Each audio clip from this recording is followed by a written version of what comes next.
Hi, so today I will be streaming with Val. So I streamed with Val before, but I didn't manage to save it on my IG stories. So I'm gonna do that. I mean IGTV. So I'm gonna do that for this one. Let me just invite her real quick.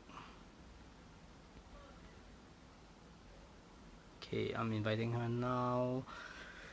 Oh man, I really love this lights because it's like super fun to like play with. You can just go like whoa, yeah. And I really love the like purple thing. Oh, hi. Okay, gonna invite you into the chat. Where did I put my water? All right.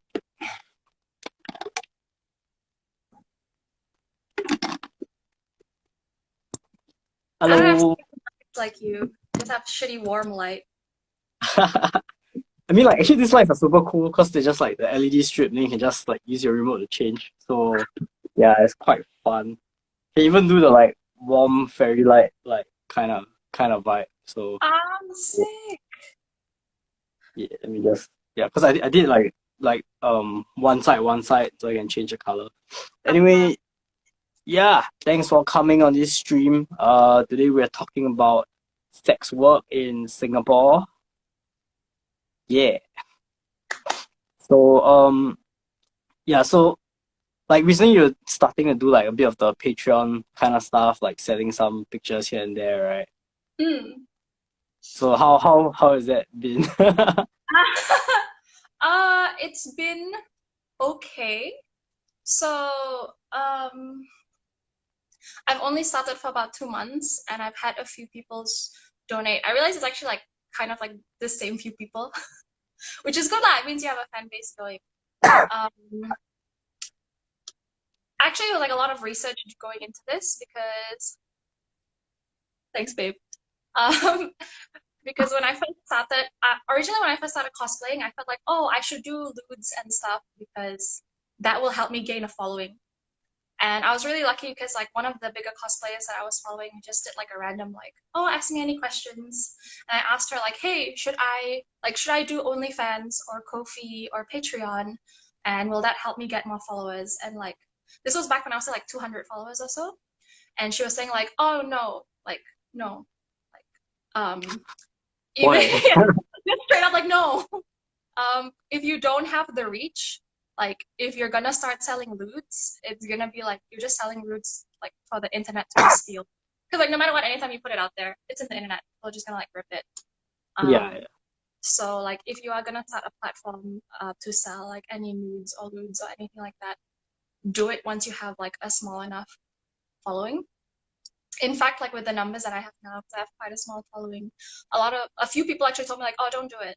Like, don't even do it. It's not even worth doing. yeah. Um, but yeah, I mean, there's like three different platforms in total. There's like OnlyFans, Ko-fi, and then Patreon, and all Wait, three what of them. what about Gumroad? I've heard so I've got a few friends who like do this, right? And Yeah, I heard that Gumroad is the best in terms of like they don't tax you or they don't take too much money away from you. I mean, I haven't like fully checked. I think the issue with like Gumroad is that like not enough people know about it.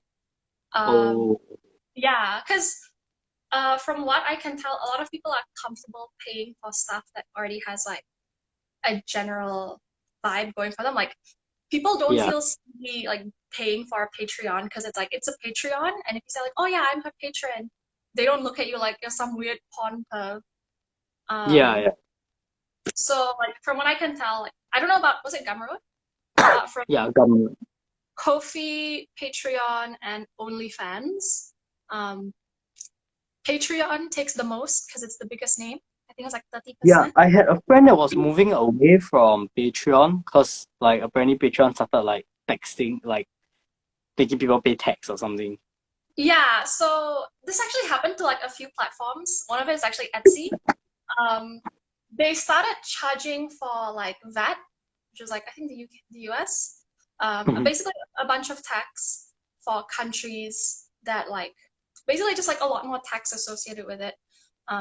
So yeah, but also I feel like it's because Patreon has become quite known. Um, Yeah, yeah. And I heard Patreon was clamping down on like lewd content. Yeah, it's like the Tumblr. It's doing a Tumblr. Yeah.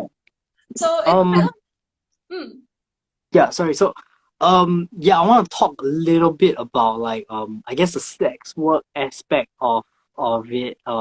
Like in general, like culturally kind of thing. Cause um, so I've been seeing a lot of this pop up on my feed and people like kind of talking about it. And in general, it's like some people might not want to call this sex work, but it is a form of sex work. You know, like sex work doesn't mean you have to sleep with people kind of thing. Sometimes like feet pics are like enough, you know. So like yeah, what are some of your thoughts on this new wave of like digital sex work, I guess? okay, so like I'm very sex positive, so I'm just like, yes, make your money. There's a demand, just do it. But I feel like so I've had like experience in sex work prior to like doing lewds on Coffee, just like through friends and like they were doing sex work or just like my own research into it. And what I realized is like whether you have cam girls, whether you have like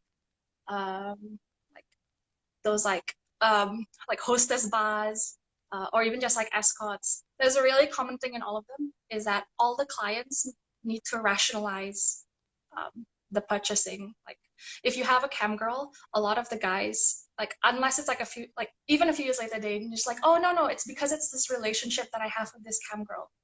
So I think that's what's going on with the current like digital sex work. Yeah. It is essentially the same thing, and you are essentially monetizing on fetishism, like feet pics or latex or whatever, or boobs or butt. But it's all in the marketing, which is why I feel like a lot of like these like so I was talking to my boyfriend about this. It's one thing to go to Pornhub and search cosplay porn, and another thing to go and search cosplay lewds. And a lot of more people are comfortable saying that, like, oh yeah, I buy lewds from, this big cosplayer. She's so sexy. They're a lot more comfortable saying that versus being like, this porn cosplayer is so awesome. Yeah. And it's because of like the association to it. Um, I feel like with like, I think like e-girl content, cosplay, it is essentially selling the same thing, but it's that like nice like sandwich layer where people are comfortable. They get to deny their own sexual fetishes, It's a you little know? bit more societally accepted, Yeah. like in a way, like um. So I guess like okay, so I kind of want to talk about this a little bit because I've been seeing this rhetoric around as well, where some people were kind of like debating about like okay, so I see I have lots of friends who do this, I have heard from them and seen how it like you know the sex industry can be empowering, but on the other Mm, hand, I've heard people like specifically like women who are saying that they don't find this empowering and the whole industry is really built on like the fucked up male gaze, which is kind of true also, right? So like I guess like what are your thoughts on this aspect of it, like the two camps? wow, this is like a big question. Oh Luckily for you, shit! Sorry, sorry. I wrote Okay, okay, don't essay do about it. like just a personal. Okay, so I just want to like I'll just share a bit about how Yeah, I feel. Although it's like a male opinion, so yeah, right. But real like opinion. So, I kind of feel that like and I'm also saying this like to some extent as a photographer also, because there are some people who I guess do feel empowered doing things that are a little bit more like revealing and they want to have the right to like show their body and to them that's something that's empowering kind of thing. And if you know it's all consensual, no one's being forced or whatever, I think that like that's all right.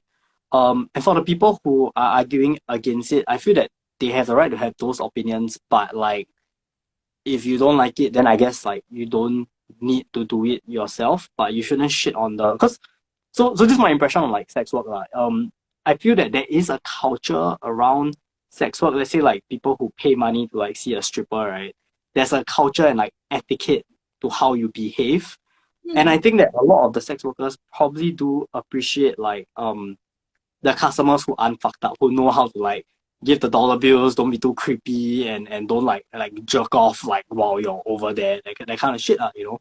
So I think that having a proper sex positivity culture and a proper like culture around sex work kind of teaches like maybe more of the men how to behave in a socially acceptable way in those environments. But I feel that if people are gonna go like, this is fucked up, this whole thing is fucked up, you are fucked up, you are fucked up for paying money to a sex worker, you shouldn't be objectifying women like that. It's sort of like, I feel undoes a lot of the work that sex workers are doing to like form this etiquette around like sex work kind of thing. Cause I mean like I think the guys will be fucked up to do this, but like I think there's a chance that some of these guys might be like, fuck man, if they're gonna say like everything I'm doing is wrong, then like fuck it lah, I'm not gonna like so yeah, like what's some of your thoughts on that? I agree with you in like almost actually all those aspects, but like I think it's related to a lot of things that people don't like realize. So like regarding to like yeah, so like you always say like people are a lot nicer in Pornhub comments than they are in YouTube On comments. YouTube. Yeah, like legit, that's true. Or even like I have a few friends who are like strippers, not here. And aside from like the few, usually the people who are like fucked up are either like new, but like the regulars at the strip clubs, they're like quite nice. Or like even like cam girls as well. Like I have a few friends who are cam girls, and they're like the regulars who come to their space are nice. It's just the new person who's just like, hey, yeah, show your tits for like whatever. Yeah, you can't. Yeah. So it's weird that in sex work, They're not men of culture. yeah, I think like it's more of this. Like if cis like etiquette is a thing, in the sex work, like people who do sex work and people who are like clients of sex work, there's already like a clear rule of what the etiquette is. But for the general public, because they're not a part of that world, they just judge it. Like and they don't know how to act. I mean, like if you've ever seen like someone who's like socially awkward and like they join like a party and they just do stuff that's like accidentally really rude or accidentally like not very nice. It's just because they don't know the etiquette. But I feel like yeah, that's associated with two things. This involves both women and men. For the part with like some women see this as empowering and some women see this as like, oh, you're just shaming yourself for the male gaze. I think that's like related to it's my least favorite and my favorite word, feminism. We're in this stage where like women they want to be empowered but they don't know what that means, and we've lived in the world like long enough to kind of feel proud to be sexy but also ashamed to be sexy. So there are a lot of women who are proud that they're like, oh yeah, I'm showing my body, this is who I am, which is good on them. But I feel like there's also a lot of women who are really ashamed of showing their bodies, and that's fine. But I see a lot of them internalize this like slut shaming attitude. Like Yeah. especially in poly, I know a lot of guys who will be like, hey, that girl's so cute. But then like if that girl doesn't treat her, it's like she's such a slut. She just wear her shorts around, she's such a fucking slut. And then like the quieter girls around them will just like take that in, learn like, oh, I'm not supposed to be a slut. I should not wear shorts and like put on makeup. And that's why there's like a weird I mean, it's not extremes, but there are people who are like okay with being sex positive, and there are people who like are not okay with being. Yeah, honestly, my favorite No, yeah, game. that's just like bad judgment, yeah. My favorite Um, game is one of my favorite games is Bayonetta, and it's about this like sexy witch, yeah. and she just like it's the most like NSFW, like her boobs get cut. She's like, ugh. And I remember when the game came out, I loved it. I loved her as a character, but I was like, should I love her as a character? Is this bad? Is this good? And the fact that like me as like a 16, 17-year-old at the time, I have to question whether this was bad or good is kind of like, it really shows what's going on in our culture right now. But I just want to say some. Oh yeah, sorry. Yeah, you can continue your point. You go. Okay, I feel bad. Okay, like so, like me earlier on when you say feminism, I kind of like so for me like I would say I am a feminist, and I feel that most feminists are actually like doing a really good job. It's just that with the way our news works nowadays, it's always the people on extreme ends that like come out in the headlines and all that. So like whenever I meet people who are like feminists, I'm like, hey, like most feminists are logical, reasonable people doing really good jobs, helping people who, are facing protesters who when when they want to get an abortion and you have a whole bunch of protesters over there kind of thing. Like a lot of these feminists are doing like a good job. It's just that like the extreme voices kind of get heard a little bit more. Oh yeah, and what you were saying about like the Bayonetta thing, right? Like so for me like I was raised like Catholic, right? So they teach you to be like guilty about everything like like natural and shit, and um like I want to actually ask you this question, but I want to talk about it a little bit first, right? So like when you mentioned like slut shaming, I feel like it's very prevalent like over here in Singapore. And here's one thing that I kind of like always feel a bit annoyed at, because Singapore sometimes feels like I feel people are always very segregated in Singapore. So it's kind of like there's no national identity about like how open we are kind of thing. Because there are some communities that are very conservative and some communities that are not, And then when it comes to like slut shaming, right? Like here's something I always hate like in society, especially from guys, right? Is like if you are, especially from the incels or whatever, if you are angry that you can't get laid, then what you want is more people to feel comfortable with being slutty. But if you want people to be comfortable to be slutty, you need to create a slut positive environment. like I'm not I'm saying the word slut more as a slur. Huh? Slut positive 2021. That's my slogan. Yeah, like so okay, I'm asking about slut shaming in Singapore. Like yeah, what's your opinions on that?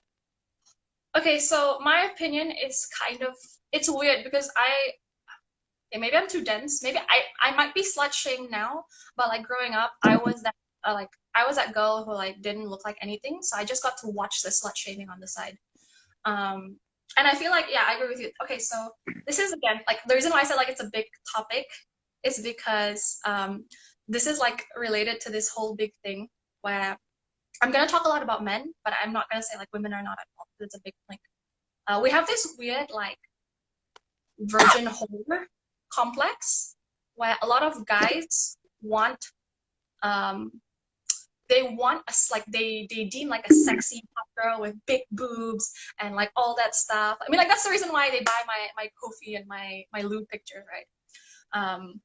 So like they want all these like sexy like yeah I want like someone who's a seductress whatever, but they also are ashamed of them. I remember one time I was talking to like a guy like this. He was my like secondary school friend. I just moved back here. I was just like in contact with him, and at the time I was like single. So I was like, oh, am I hot or am I cute? Or like what the fuck is even hot and cute? And then this is what he said. He said like, oh, hot is the kind like you just want to like have sex with them, like fuck them, and then they're very hot, they're very sexy, but not the one you want to marry.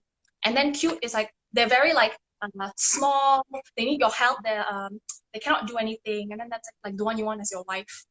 And like I'm a feminist, so I was just like trying to hide my face, and I'm just like, what the fuck?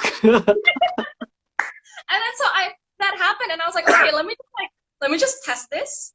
And then I contacted a few of my friends, and in retrospect, yeah, like I grew up being a gamer. I was a loser who like had braces, and then like I only showered every 3 days. So like all my friends are like, I love them, but like they're mostly like incel guy groups.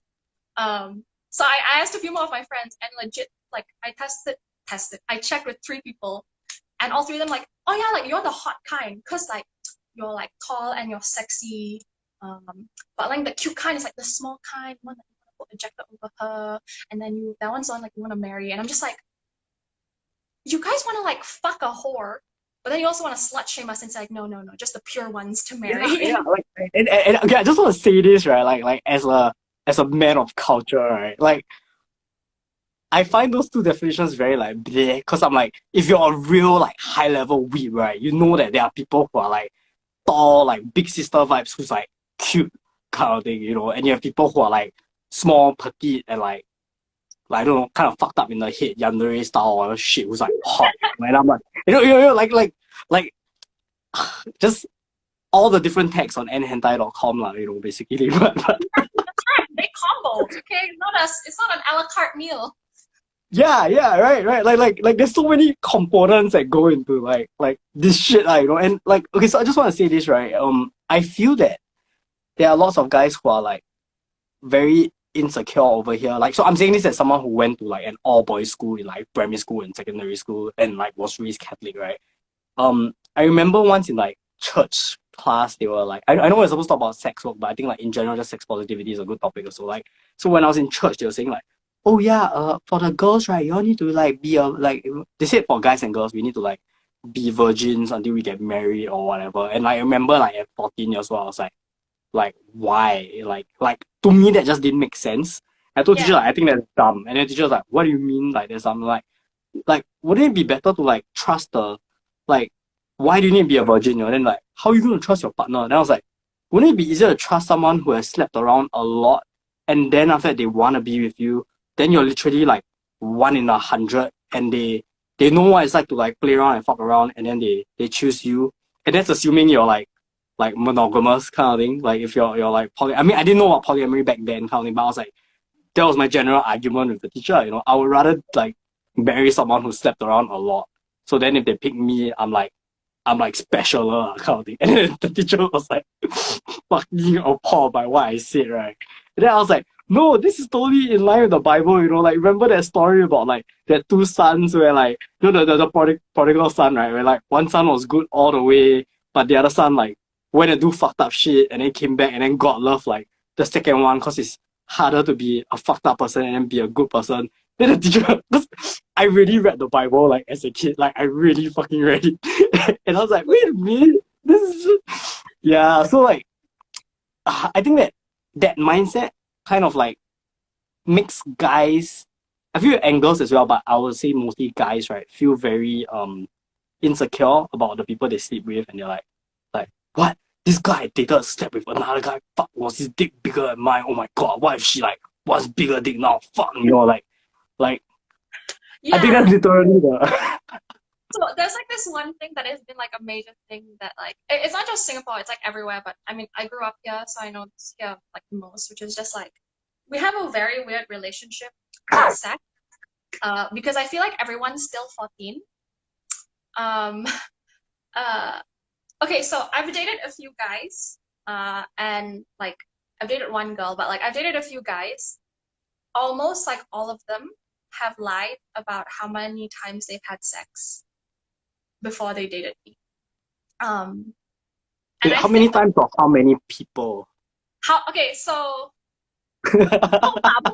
actually got one person say like, oh, there's this one time. I'm so sorry to anyone that's listening.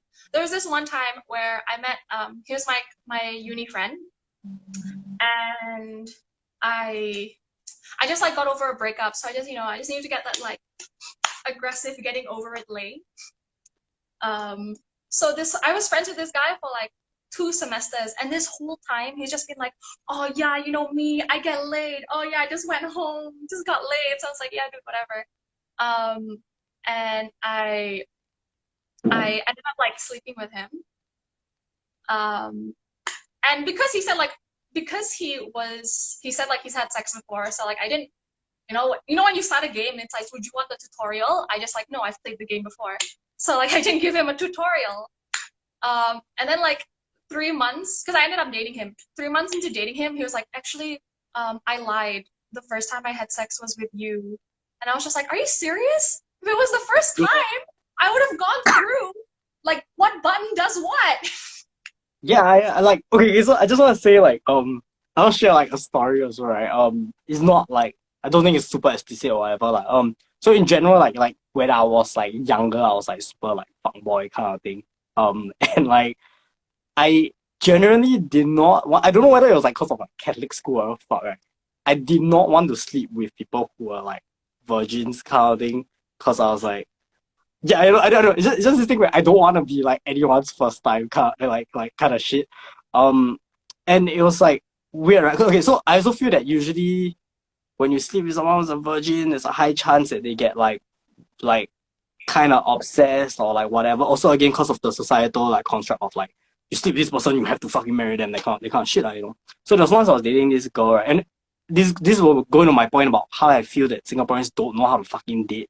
Um, yeah, I think they don't. So I was dating this girl, and then we were making out, and then she was like, do you do this with other girls? And I was like, yeah, kind of thing. And then she like pushed me away. She's like, wait, what? What do you mean do this with other girls? And I was like, I mean we're dating, right? We're not like exclusive, right? I mean like I didn't like, sorry if I made you think that we were exclusive. Like, I didn't do that. She's like, no, you didn't. But when you date people, you can only like date one person. Then I was like, no, you can like. I'm like, so if I go on like 2 days with you, I have to marry you now, like, and you ask me, and I'm honestly telling you that I'm seeing other people, you know. So I was like, yeah. Then after that, we just end up making out again, okay, well, whatever. So okay, so like I think a month later, I ended up with this girl. Like we became like this other girl became my girlfriend kind of thing. And unfortunately, I went to this party full of my friends who they were all in the same poly. And then can I just say girl A, girl B? So girl A was the one who like was asking me who I was dating, blah blah blah. Then girl B was like the girl that became my girlfriend. So I went to this party, and then like we all got fucking drunk, right? And that girl A was at that party as well. And like my girlfriend at that time was coming to pick me up because I got like way too drunk and I couldn't fucking stand up. Okay. And girl A was also fucking drunk. So when my girlfriend at the time came to pick me up, like girl A starts screaming at her, going like, bye Ben, I hope you have fun with your girlfriend tonight, kind of thing. And then I was like, what the fuck? So like we were walking away, right? She just kept screaming. It's like, yeah, you're gonna go have sex, right? Huh? Like whatever. Right? Then like so yeah, so the girlfriend I had at the time, she got fucking pissed off and went like, I'm gonna go like fuck up that bitch kind of thing. Then I was like, yeah, go. Then I fell flat on my face because my ex-girlfriend was like holding me up, right? I fell flat on my face. She just heard this like boom. Then she looked back at me, right? Then I looked at her, my nose was like bleeding. I was like, never mind, you go. Then she's like, you cannot even stand up. Then she like brought me like back home and everything like that, like, you know. But I don't know, like so I guess the whole point of this story is like sexuality and dating is like fucking weird in Singapore because it's like that girl actually screamed like, I can't imagine you guys having sex. And I was just like, why would you do that? You know, like Okay, so this is even me now. Okay, like I'm a 20-something-year-old person. I don't like saying my age and feel old. I'm like in my early 20s, right? And like I'm sex positive. I'm sexually active. Um, and I have friends who are also sexually active, but I still feel like they talk about sex as though it's just like, oh my God, sex, sex. Like I was talking to my friend, and um, I think like apparently like someone messaged her from her past, and she's just like, oh my God, yeah, but this guy was like a 10-10 lay. Oh my God, like to me it's weird because it's like, oh my God, he's got a schwang, and I'm like, because I was texting, right? It's like she wrote schwang, and I'm like, what's a schwang? And it's like, oh my God, oh my God, like like a schlong. And I'm just like, you mean penis? And he's like, you can't say that. I'm just like, bitch, you've been dating your boyfriends for like 2 years. He's a lawyer. You fuck him. You can just say penis.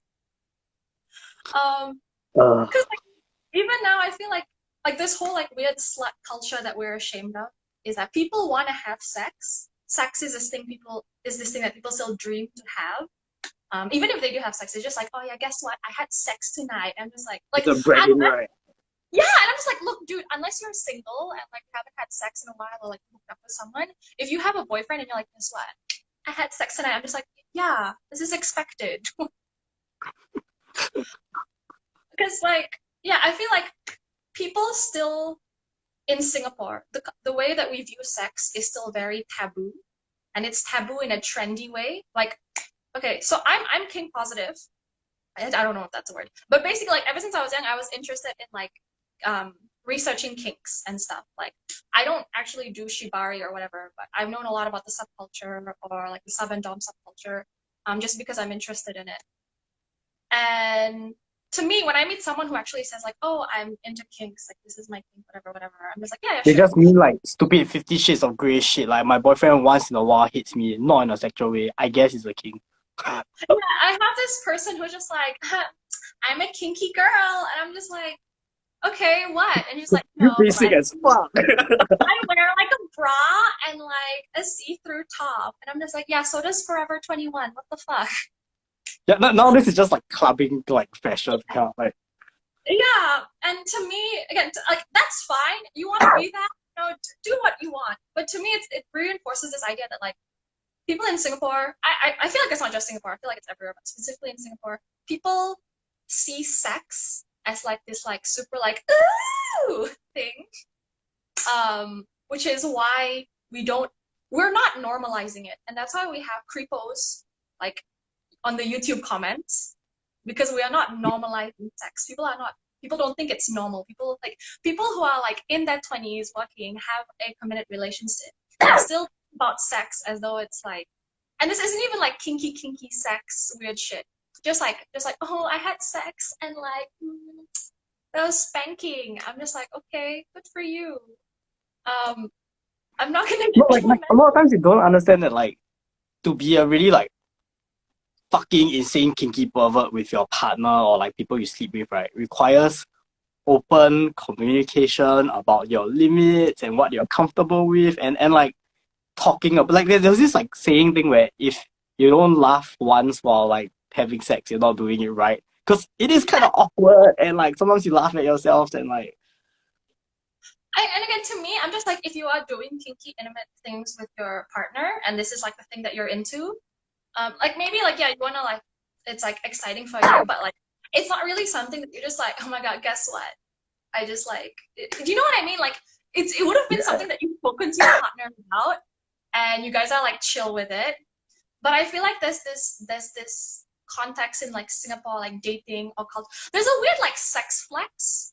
I feel with a lot of people like flexing being kinky or flexing like having sex, and that in itself feeds people wanting to have sex, because like a lot of like we have a lot of media that still like, it's not as bad as it was before, but we still have a lot of people being ashamed of being a virgin. Why are we ashamed of being a virgin? Like, okay, so I want to like maybe talk about that point a little bit, right? Okay. So I'm not saying I whether it's right or wrong. I think it's probably wrong, okay? But like so again, this is coming from a standpoint of I went to an all boys school from like primary school to whatever, so I know a lot of guys who like are very hung up about the whole like virgin thing, right? Because to some extent it's like you grew up in this hyper sexualized culture, and like Vinny Sharp did a video on this, and he said this there's this quote that he said, which is like in Singapore we practice abstinence, right? For so long, we practice until perfect. Then that's why our birth rate is so low. So I feel that in general, you can't tell your parents like at 17 or 18, hey pa, how do I talk to a girl? Kind of thing. And your dad might give you some fucked up response. It's like, oh, last time your mama, I just asked her father whether can marry her. Then I give your father one chicken, two goat. Then that's how I marry your mother. That kind of like that kind of shit, right? Like you just can't, or you like, dad, how do I date? And then your dad just goes like, fucking study, become doctor, then you worry about dating, like that kind of like Asian bullshit, right? I think that um you get this culture where, and it's not just guys, okay? I think a lot of Singaporeans in general, right, don't know how to fucking date. And it's awkward. And I feel that if you don't learn how to date in your teens, like secondary school, poly period or whatever, right, it's fucking hard to learn how to date when you're like 20, 25, I really think that it's hard for them to learn how to date when they're 25, kind of thing. okay, so like I totally agree. I think it's okay. I feel like it's kind of like language, where it's not so much that it's hard to learn how to date. It's just that it's a lot more cringy. Like it's kind of like the same as like judging someone. Yeah, Like you're 25 and you still don't know how to like do all these things. It's like in theory you can easily learn, but it's that social expectation disappointment, which makes it harder for people to learn how to date. Um, so yeah, I started dating when I was like in poly, so it was actually kind of quite late in the game. But like, I'm perfect. I think dating. Okay, I don't think Singaporeans know how to date, but that's with my very limited experience dating Singaporeans here. Um, but I also think dating and like having sex are kind of like two different levels. If you want to tell me like, oh Val, you're gonna have kids, she's gonna be 14, she's gonna be like, or 13, okay, maybe not 13, 14 in secondary school, and she wants to have a boyfriend, I'm just like, yeah, go ahead, learn how to not be a spastic socially. yeah, But yeah. the whole concept is just like, oh, um, I think the conversation is that a part of it is like, yes, we need to give information to like the people, whether it's like sex education, whether it's like how to date courtesy on dating. I think a really big part is like when people talk about sex education, it's like, yeah, totally, don't get STDs, but also talk about the opposite gender, and like not in like a 1950s sexist way of just like the woman thinks with her heart and the male thinks with its brain, but like She you will know, make you a sandwich. but like do aside from just like education on like the biology, it's also I think we should also do education on the psychology of like relationships. You know, like I still know people now who are getting engaged who are like 26, 27, and they don't understand talking to each other. Like, Oh my god! Like, can I just like say this? I actually like shared these stories in a previous stream, right? But like, I realized that like there's this weird phenomenon of like, so there's this girl that I knew who like was like I think 25 or 26, engaged to get married and all that kind of shit, and she still had a fucking curfew. She still had a fucking curfew from her parents, and she was like getting ready to BTO with her boyfriend who was in army, right? And the best part was like she was cheating on her not boyfriend, her fiance with one of my friends, kind of thing. And I was like thinking about it, like, wait, are you like self-sabotaging yourself? Because if I was in her position, I would feel like I'm trying to leave this house where I have a curfew by marrying out of it, kind of yeah. thing. And then I'll think about how to deal with this husband that I may or may not be into like later on. Okay, so okay, this is another thing. It's like a quick side tangent, and I think it's related to you and me because both of us grew.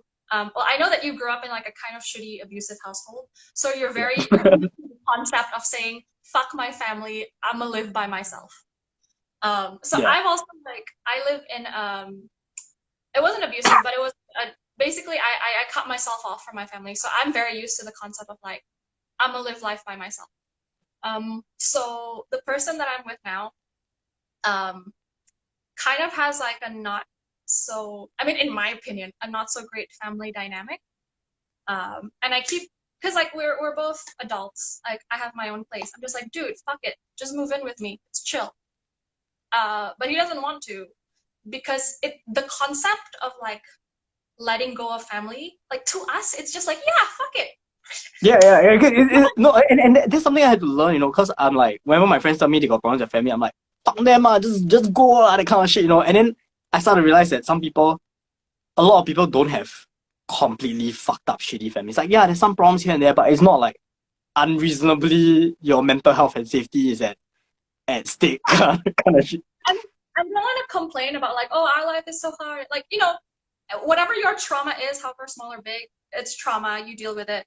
Good luck for you. But like, I had this friend who was still with her family. She's like slightly older than me, and she like this makes context, but like she earns more than me, and because I pay rent for my own place, um, and like her family decided to move and sell the house and move to like a smaller HDB. And she was like, you know, she's like, oh fuck this shit, man. Like what the fuck? Like they're doing this, they're doing that. And I'm just like, just rent a room. Like you can just you can just move, you can just not live with your parents. Like you're I mean, I would that's an say that I option. understand how it's tough because I guess like renting in Singapore is like expensive, and there's this whole mindset of like, okay, the Singapore path is secondary school, JC, university, NS finish, okay, fine, you find someone, you BTO, you get a house, well, okay, fucking sweet, and it makes you think that renting is a waste of money, all this kind of shit. And for me, I'm like, look, like it really wasn't easy, and for me and my girlfriend, we got lucky, right? But um just having that space to yourself, right, is infinitely like valuable. You'll never know how. And I'm very sad that Singaporeans usually go through this thing of like you live with your family, then you go start a family, and they never get to live by themselves and like find their own identity and find out who they really are, kind of thing. I mean, it's really hard. Like you know, it's really hard, but also like I was telling my friends this. I was just like, look, yeah, I live alone, but like, is it hard? Do like a lot of my income come to me paying to rent? Yeah, but like I would rather this than having to like stress out about all the bullshit I have to deal with like my family dynamics. Yeah, Um, you're gonna need to spend that money on therapy, or the ultimate way to save is if you commit suicide, kind of thing, which both like sucks, like. one of them's an end game option. But okay, so another thing is because I feel like we have this weird relation. I mean, like it's not weird. Like again, we're the abnormal ones. We're used to cutting it off, but for that friend, I'm just like, yeah, maybe your family situation isn't as shitty, but I have this other friend, and she is in like an abusive family household, and she's like my age. She's still in uni, but she like works part-time, and she has to hide working part-time because if the abusive parent knows that she's working part-time, she's not going to get any pocket money. So she does uni full-time, she works part-time. She tries to hide it from her. It was like the dad is the one, and like everyone else in the house is getting abused. Um, and basically like the dad found out that she was working, and she had oh no, I don't remember what, but basically she had to find a new job, and she had to find a job that like she can only work a few days but like earn enough. So like I was working in my company, and my company had an opening, so I was helping her out. But like while I was helping her out, I was trying to find out more about her situation. And so like her dad's kind of rich, so it's the Mhm. kind that like, oh, he hit me, but I guilt tripped him, so he just bought me a new iPhone. And I'm just like, that's great, but also that's terrible, you know? Um, so after like hearing her situation out a bit more, she was like need to get like about $800 a month, $1,000 a month working part time, and then plus like again, let's just say like her dad's really affluent, and her dad gives generously maybe like $500 a month.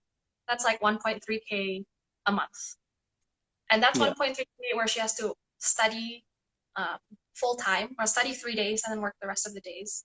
Um, so I just went up to her and I'm just like, hey, why don't you just like work full time and study part Yeah. time? And then she was just like, no, I can't do that. And I was just like, okay, but if your whole reason is because you I'll want to drop out protect of the rat race. I can't do that. no, this is the thing that got to me, which was that point where I'm just like, huh, I guess this is like a thing that people have to like deal with. Because her reply was like, no, I can't do that because I deserve this. I deserve my pocket money. I'm like, I'm not gonna let him win.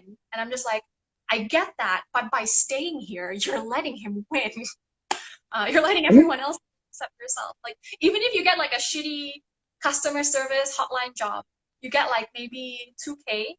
So you earn maybe about like 1.7 after whatever.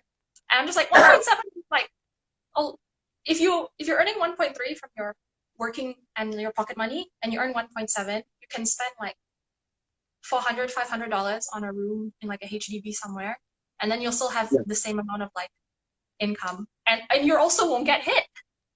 Yeah, yeah. uh, Actually, I would like to say like I kind of understand that point to some extent. So okay, like I had a friend who like their parents is like kind of fucked up lah.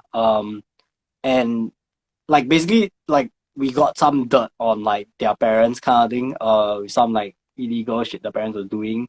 So and the thing is like usually when I give people like suggestions, right, they're like, no, fuck, that's fucking crazy kind of thing, you know. But I guess maybe because I was raised in a like abusive environment, I'm like, no, if you want something, you fucking like get it go get done. Like I love right. I'm a firm believer of you can achieve anything you want in life. It's just how far you're willing to go. it just Sometimes how like hard it is. hmm? It just depends how hard it is, and yeah, how far you're willing to go for that hardness. Yeah, and sometimes like it might not be the best thing for you because it could like fuck you up as well, you know. So basically, what happened was we ended up like I told my friend, and I told my friend just basically like move out, continue studying full time, and blackmail your parents to yeah like because just tell your parents like if you don't give me this allowance, I'm gonna go to the cops with this shit that you did lah, you know. And in the end, like yeah, they managed to like study full time while living somewhere else and getting their allowance as well, kind of thing, you know. And it's messed up because like um yeah, it's blackmail, it's fucked up, right? But it's also it's hard to deal with these things. There's no proper like family services here in Singapore that actually like for me when I was dealing with my mom being like a hoarder and all that, right? I Mm. called every possible like helpline and all that to try to sort it out, and they're like, "No, like your situation isn't fucked up enough for us to help you." Then I'm like, oh, you know, but yeah, I mean, I agree with that. I think that boils down to like do what would do the least damage to you. And like for that guy, if blackmailing his parents like all chill, then like yeah, I'd be like for the record, no, don't blackmail. But like if that's what works for him, yeah. But if let's say he's in that situation and like any contact with his parents just gives him stress, I'm just like, then just cut it out of your life. Like I feel like this is related, especially for Singapore, especially with that whole like go to poly, go to JC, go to uni. We have this really big deal of like um, feeling like we're owed something and then getting really upset when we don't get the thing that we're owed at. So like my friend and like you're like, no, I'm not gonna work double hard because I Yeah, was yeah. promised. Like I like I think in we are theory, very bad at like cutting our losses. yeah. I mean, like for you and me, like we didn't really have a choice. I mean, like Like we there did wasn't much to lose, Like there wasn't but much like what am I gonna lose? Nothing. But like for other yeah, people, yeah. it's kind of hard to tell them like, dude, it's better to just like I mean like it's like the trolley problem thing, right? But like it's better to cut off your rotting limb and you don't have a limb versus you have a rotting limb. So this comes in like many forms. So like my friend and like who were like, no, I'm not gonna work full time because I deserve fucking money. I have a lot of friends who they graduate their degree. They do the whole thing, they graduate their degree, and then they expect to get a 3 K job straight out of uni with no work experience and no internship experience. And I've done Yeah. this conversation with them so many times. I'm just like, hey, at first I'm just like nice, just like maybe you should try an internship, and they're just like, no, but like I've done my degree, so I'm like, I don't think I should be doing an internship. And I'm just like, but you don't have any work experience. Yeah, yeah, right. I kind of want to like maybe like talk about this thing a little bit, right? So I think maybe sometimes it's kind of boiled down to like parents, like also being a source of pressure. Like, I don't want you to do an internship. You did this, blah blah. And that parental control, right? Like for me, like for like with the type of person that you're like describing, like you go to JC, you go to uni, right? I feel sometimes parents over here don't understand how good their kids are. So it's like sometimes the kid is like finishes uni, you're like 23 or some shit like that, right? And you just want to go clubbing like once, and they're like, no, clubbing is where I watch on the movies that people go and snort their white powder in one straight line, like that kind of shit, And there's this like crazy thing that I keep telling all my friends who are like good kids, right, to do. And I like pretty much never expected any one of them to do it until one of them did, which was like your parents not giving you a freedom, fake a drug addiction. Like literally, like your parents probably won't know how like drugs look like, right? Just get some like stringers, like those like I think I have a syringe for like my cat's medication around here. Okay, no, never No, mind. just like Sorry, sorry, metal my tip. shop. No, like yeah, just the ones without the needle, right? And put like food coloring with like make it neon green so like they think it's drugs, or like have literally like a bag of like baking powder or some shit, right?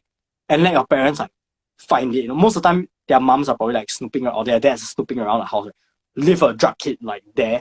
And then when they question you, you're like, no, don't fucking like talk to me about this shit. Like just fake an addiction, right? And then like break down and tell them like, no, you guys are too controlling, that's why this happened. Then they'll be like, okay, shit, like now I know what's the benchmark of having a fucked up kid, you know? And like tell them you wanna go for rehab, get some extra pocket money, since you don't actually have a drug problem, and like tell them like we need more open communication, you need to give me my freedom. If not, like I'm just gonna be taking drugs, like and one of my friends actually did it, and then it kinda like their parents usually became chill afterwards. And I was like, right, this my therapy program works. I feel like this is like an episode of like American Horror Story or something. I mean, like, I bet he's a great actor. It was a she, and I think she was just like fucking done with shit. I don't think you have to act because by the time your parents like confront you, right, the words that are coming out are genuine. You are too controlling. It's stressing me out. It's fucking with me. I feel like I'm a bit like naive in this aspect because okay, so like I don't have a terrible relationship with my parents. I just don't really have one. Um, but okay, so this is the thing that I realized about Singaporeans is I don't think it's limited to Singapore, but I think it is like a remnant of very like militaristic Asian culture, which is like essentially helicopter parenting, but everyone's doing it, so it's not helicopter parenting. Where like yeah, it's not like oh you cannot go clubbing, you cannot do this, you cannot do that. You must go home, go tuition, like come back home afterwards. Um, So I feel really blessed because my parents were not super shit when I grew up, and they did this amazing thing where they kind of just trusted me. And I feel like it's this weird thing where I feel like we just need to like educate not the kids, but like just in general. People need to educate parents to like learn to Let go. trust the kids. Because there was this one, this isn't the equivalent of like taking an overdose, but like this is like me. I was like 10. My parents always told me like, hey, I'm gonna pick you up after school. If you have any like after school activities, you just let me know. So I told them that like, oh yeah, I have cheerleading, but then I didn't, and I went to go and pick up like I went to go hang out with my friends. Um, and then like they came to the school to pick me up, and then they said I wasn't there. Like the school said I wasn't there, and then like eventually I came back lah, and then um they they found me, and then like I got scolded, but I just remember this distinctly as a kid. I didn't like usually when I get scolded, I get really like spiteful and resentful towards my parents. I'm being like, fuck you, like you don't trust me, whatever. But this time, um, I think they thought that like they lost me or like I got kidnapped. So when they found me, they were like, super sad and super like relieved, but more than anything disappointed. And then like ever since that day, it was the first time where like I got into an argument with my parents where their response wasn't like blaming me, but their response was just like a relief disappointed. Like they're just disappointed in me. And then ever since that day, Oh I was just yeah.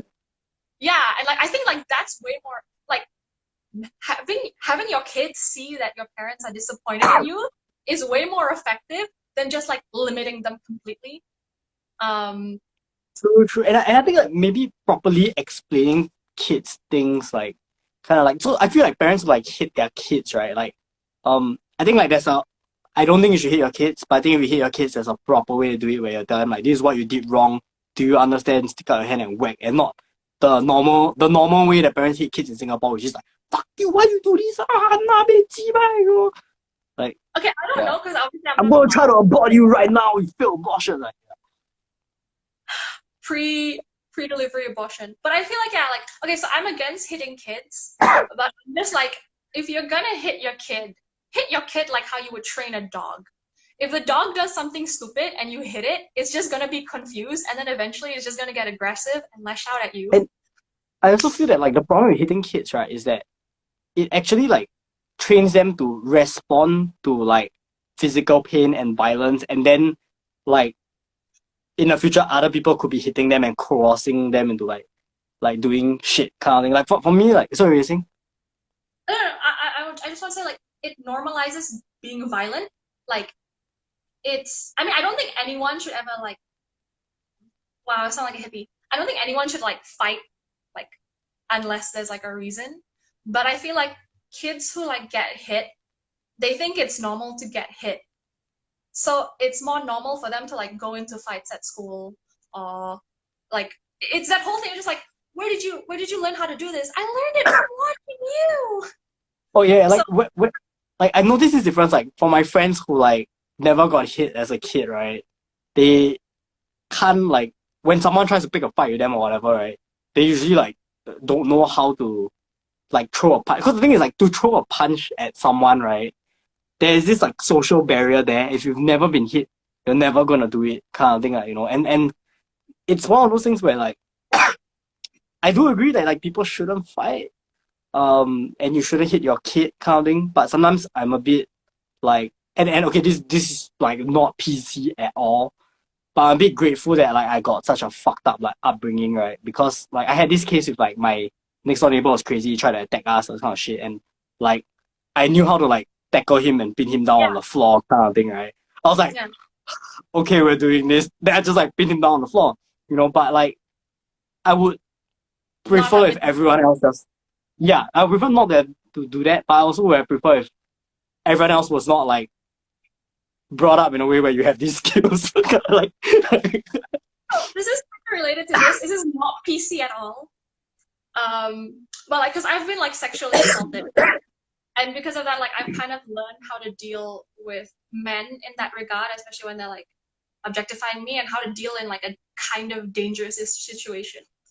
And there was one time where I was just like, I think like one of my friends did something quite stupid, and she's very lucky that the people around her were very nice.